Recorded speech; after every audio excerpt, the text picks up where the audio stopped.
Ito guys, ang timbang ko ngayon. Hi guys! So ayan. Pangalawang beses ko na guys na naglo-low carb. So hindi naman ako sobrang taba. Pero gusto ko lang din talaga guys mag-lose ng weight. And ayun.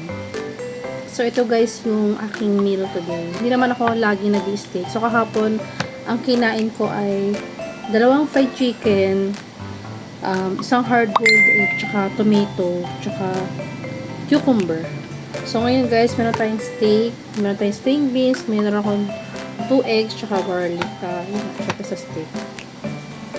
So, yun guys. So, nagbasa-basa rin naman ako ng mga low carbs na mga dapat kainin. So, mostly talaga guys, yun na. Kailangan daw high in protein. So, ito. Kaya steak ngayon yung aking itatry. And then, tingnan natin kung magugutom ba ako sa buong araw na to.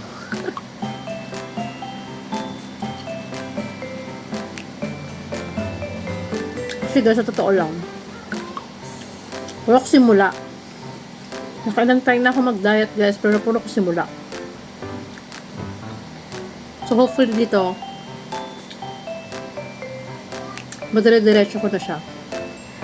Actually guys, nagka-fasting din ako. So ginagawa ko yung 16-8 na fasting. At the same time, ito nga guys, nag-low carb ako. So ayun, so hopefully magdire-diretso na to guys. So samahan niyo ako sa journey ko nito guys. Actually pangalawang araw ko pa lang talaga to.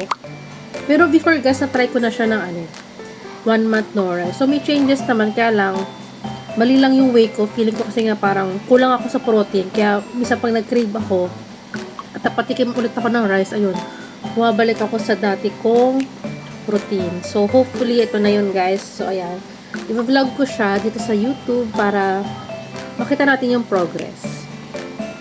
So, ayun lang guys. So, ito ngayon na aking meal. So, tingnan natin mamaya kung magugutom.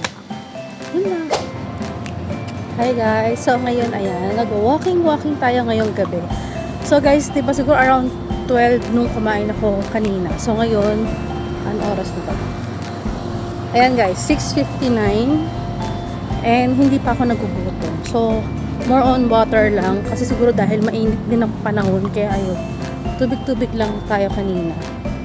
So far, di naman ako nagugutom. So, tingin ko guys, mamaya pa akong, ay hindi, bukas na ako kakain. So, ayun, kasi matatapos na rin yung aking fasting.